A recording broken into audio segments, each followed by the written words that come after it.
Did you know that Botox is not just used for cosmetic procedures? Many people tend to identify Botox as a drug used for the prevention of skin aging, but it has since been used widely throughout healthcare in many different ways for its outstanding effects in numerous treatments. Today, I will be discussing what Botox is and how it works, advantages and treatments for Botox injections, and disadvantages and side effects for Botox injections. I was a medical assistant and practice care coordinator at Stanford Healthcare Neurology Department. And through my experience working with neurologists and patients suffering with neurological problems, I've learned that Botox is also used to treat many debilitating and chronic conditions such as chronic migraines and muscle spasticity. So, my first point is, what is Botox? According to an article by the Dystonia Medical Research Foundation, on botulinum toxin A, better known as Botox, is a prescription drug made from the protein toxin produced by the bacterium Clostridium botulinum. Ironically, this is the same bacterium that causes botulism, which is a disease contracted by eating contaminated food. However, the toxin is purified and can be used in small doses as a therapeutic agent. So, how does it work?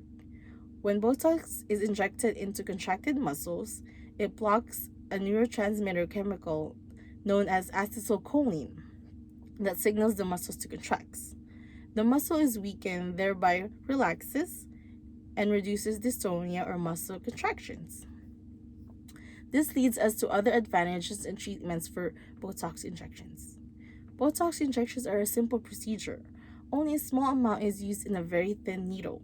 And since it is non-invasive, minimal, and no anesthesia is required, the recovery period is fast, and patients can usually return to normal daily activities. The injections are also well tolerated and effective, which is why it is used worldwide. Today, it is most commonly used in the cosmetic industry for preserving youthful skin and slow the formation and reduce fine lines and wrinkles. However, according to an article by the Springer Open Journal by Pedraza Maria Isabella in 2015 tells us the use of Botox injections is an effective treatment for patients with chronic migraines in a real-life setting. Botox has also successfully prevented and treated hyperhidrosis or excessive sweating in the axilla and palms. Additionally, according to an article in the PR Newswire in 2020 tells us FDA approved Botox for treatment for pediatric patients with spasticity. This means that patients experiencing muscle spasticity or stiffness can also benefit from Botox treatments because of its work in blocking acetylcholine. It provides reliable relief in spasticity symptoms, improves function, alleviates pain, thereby improving the patient's clinical condition. However, it is also important to know the disadvantages and side effects before receiving treatment. Generally, the side effects of Botox include temporary weakness, facial drooping, dry mouth, redness at the injection site, and fatigue.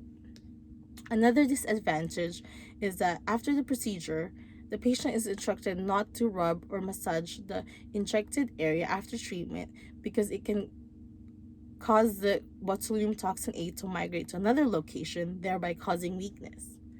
Also, the effects of Botox do not last long, usually about 3 to 6 months. It is a temporary remedy that requires repeated injection treatments. All in all, I've discussed what Botox is and how it works, the advantages and treatments for Botox injections, and disadvantages and side effects for Botox injections.